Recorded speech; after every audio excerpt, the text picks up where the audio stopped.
बिस्मिल्लाहिर्रहमानिर्रहीम अस्सलाम वालेकुम वरहमतुल्लाहि वबरकातुहू। कैसे हो दोस्तों? उम्मीद है अल्लाह ताला के फजल करम से आप बिल्कुल ठीक ठाक होंगे। दुआ भी है रब्बे काबा से कि अल्लाह ताला आपको तमाम मुसीबतों परेशानियों से बीमारियों से महफूज रखे। मौजूद नाजरीन ये एक वीडियो मुलाज़ा फरमाएँ साथ साथ, और उसके बाद खुलासा भी करेंगे इसका। एज ए पाकिस्तानी आपके माइंड में कुछ कुछ आ रहा होगा और मेरे जहन में भी कुछ कुछ है, लेकिन मैं उसका कुछ कुछ आपसे शेयर करूँगा, बाकी आप खुद ही समझ जाएंगे। ये एक अरब बाशिंदा है, नमाज़ पढ़ने की गर्ज से, अल्लाह को राज़ी करने की गर्ज से, अपने फ़र्ज़ की अदायगी करने के लिए ये आया है मस्जिद में, और साथ में अपने बच्चे को भी लेके आया है। इसी तरह हम भी नमाज जुम्मा में इत्तेफाक से जब इकट्ठे होते हैं मस्जिदों में, तो जनाब हम भी बच्चों को साथ लेके जाते हैं। फ़र्क यहाँ पे कितना है? फ़र्क इस चीज़ का है कि ये लोग जो इस वक्त सऊदीया में, अगर मेरी वीडियो अगर कोई देख रहा है तो उनको इस बात का अच्छा अंदाज़ा होगा कि जब बच्चे अपने बड़ों के साथ नमाज जुम्मा की अदायगी के लिए या फिर वैसे नमाज की अदायगी के लिए आते हैं, तो वो जब बाजमात नमाज कर रहे होते हैं तो बड़ों के दरमियान साथ में ही उनके राइट या लेफ़्ट में उनके अपने बच्चे खड़े होते हैं। वो ये नहीं कहते कि बच्चे पीछे चले जाएं या आप पीछे वाले साफ में खड़े हो जाओ। इस तरह फिर बच्चे हमारे कैसे नमाज सीखेंगे? इसी तरह मैं एक और मिसाल आपको दे के समझाता हूँ। जुम्मा की नमाज के लिए हम लोग जाते हैं, बच्चों को हम बड़े शौक़ से साथ में लेके जाते हैं। नहा धोकर बच्चों को अच्छे कपड़े पहनाकर खुशबुएँ लगाकर हम खुद भी तशरीफ़ ले जाते हैं मस्जिदों में, और साथ में हमें बच्चे भी हमारे साथ आ रहे होते हैं। लेकिन जो ही हम मस्जिद में दाखिल होते हैं, तकबीर होती है, नमाज जुम्मा की अदायगी के लिए सफ़ें दुरुस्त होती हैं, जैसे ही तो इमाम साहब या फिर मुक्तदी दोनों में से एक या फिर दोनों मिलकर एक ही नारा लगा रहे होते हैं कि बच्चे पीछे चले जाए। वो हमारे मियाँ वाली के सरे की ज़बान में कहते हैं कि जी बाल सारे पीछे लगे बनो, और ये अल्फाज बड़े एक रोब और दबदबे से और तकब्बराना अंदाज में कहते हैं, जैसे वो बड़ा नेकी का काम कर रहे हों। तो अगर हमारी हालत ये होगी तो हमारे बच्चे फिर कैसे नमाजी बनेंगे? कैसे हम नेक और साले औलाद के अल्लाह ताला से तवक्को कर सकते हैं जबकि हमारी हालत ये है? और उसके बाद जब सलाम फेरा जाता है, जी नमाज जुम्मा हो जाती है, उसके बाद पहली आवाज़ ये लगती है बच्चों की, कौन कौन शरारतें कर रहा था। उनको फिर जिनके वो साथ गए होते हैं, दादा है, बड़ा भाई है, या फिर उनके अब्बू हैं, तो वो उनको एक एक रसीद भी करते हैं यहाँ पे कान के नीचे। फिर मैं वही बात दोहराऊँगा कि इस हालत में हम लोग क्या सोच सकते हैं कि हमारे बच्चे बड़े हो के नमाजी बनेंगे?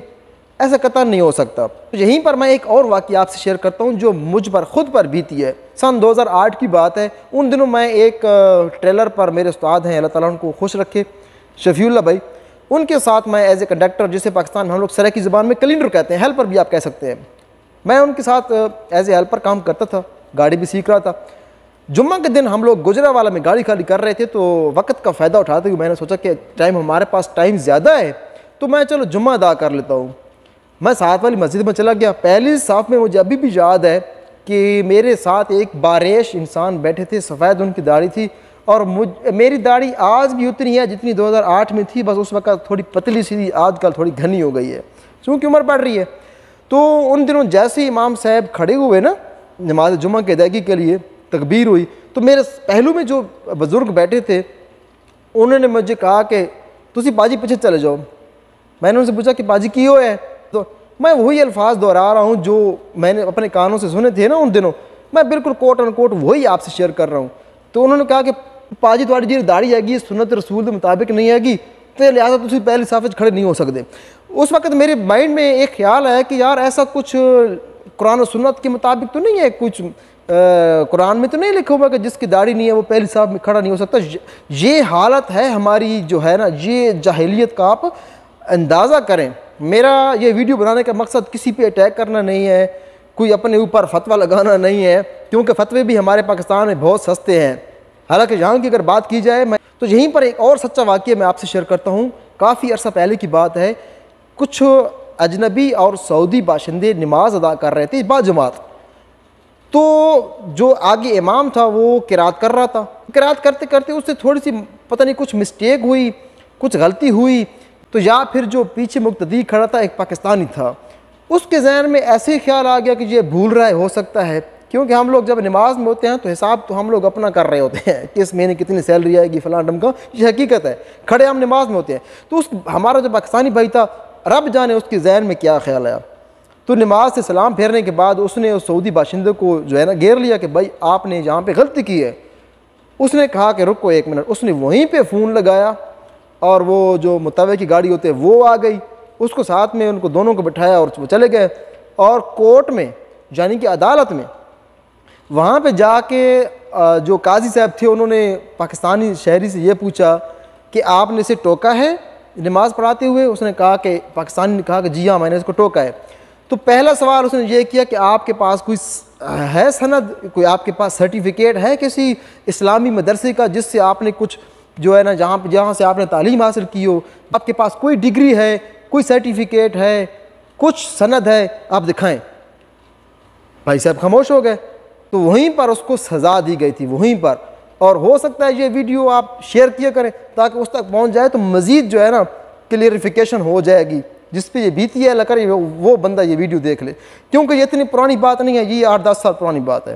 تو کہنے کا مطلب یہ ہے کہ کہنے کو اور کرنے کو تو ہم بہت کچھ کہے اور کر جاتے ہیں، لیکن اس کا حقیقت سے دور دور تک کوئی تعلق نہیں ہوتا۔ جیسا کہ میں نے آپ کو مثال دی داڑھی والی، تو ان تمام باتوں کا اگر خلاصہ کیا جائے تو بھائی صاحب آپ اپنے بچوں کو اگر ساتھ میں لے کے جاتے ہیں نماز پڑھنے کے لیے، آپ ان کو اپنے دائیں یا بائیں ساتھ ہی کھڑا کریں۔ آپ رکوع کر رہے ہوں، آپ سجود کر رہے ہوں، اگر وہ بھول رہے ہیں تو ان کے بازو سے پکڑ کر، جیسے یہ بندہ میں نے شروع میں ویڈیو چلائی تو وہ اس کو گردن سے پکڑ کر جو ہے نا اس کو سجدے کروا رہا تھا، رکوع کرا رہا تھا، سجود کرا رہا تھا اور قوما وغیرہ کرا رہا تھا، ٹھیک ہے جی، اور قاعدہ اخیرہ کرا رہا تھا، یعنی کہ تحیات کرا رہا تھا۔ تو اسی طرح آپ اپنے بچوں کو اگر اپنے بائی ہینڈ اپنے ہاتھوں سے نماز پڑھنا سکھائیں گے تو آپ یہ توقع رکھیں کہ میرے مرنے کے بعد یہ میری ایک صالح اولاد ہے، اور نیک بخت انسان ہے ہی وہ جس کو اللہ تعالیٰ نیک اور صالح اولاد عطا فرمائے۔ دعا بھی اللہ تعالیٰ سے میں کرتا ہوں کہ اللہ تعالیٰ آپ کی اولاد کو نیک اور صالح بنائے، اور آپ بھی کوشش کیا کریں، آپ کام ہی وہ کیا کریں تاکہ اللہ تعالیٰ آپ سے راضی ہو۔ ہم تو گناہ گار لوگ ہیں، ہمارے جو ہے نا بچے ہو سکتا ہے ان کے وسیلے سے ہم لوگوں کی کل بخشش ہو جائے، ہم لوگ بخشے جائیں۔ ویسے ہمارے اعمال نہیں ہیں بخشے جانے والے، سیدھی بات میں کر رہا ہوں آپ سے۔ ہم لوگ نماز نہیں پڑھتے، اگر پڑھتے بھی ہیں تو ہم پتہ نہیں، خیر ہم تفسیر میں نہیں جاتے آج کل، جو ہے نا آپ کو پتہ ہے کہ ہر کام دکھاوے کے ہی ہوتا ہے۔ اگر ہم لوگ صدقہ کر رہے ہیں تو پتہ نہیں آدھے شہر کو ہم بتائیں گے کہ ہم نے صدقہ کیا ہے۔ یہ چھوٹی چھوٹی غلطیاں ہوتی ہیں جن سے بچنے کی کوشش کریں۔ صدقے سے یاد آیا، حضرت اماں عائشہ رضی اللہ تعالی عنہا کا قول ہے کہ اگر آپ کسی کو صدقہ دیتے ہیں تو اس کے 2 طریقے بہترین ہیں، یا اس کے تکیے کے نیچے آپ جا کے رکھ دیں، یا پھر آپ اپنا ہاتھ جس میں آپ کے صدقہ ہے، پیسے ہیں، کچھ بھی ہے، آپ ہاتھ نیچے کریں گے، جو صدقہ لینے والا ہے وہ اوپر سے اٹھائے گا۔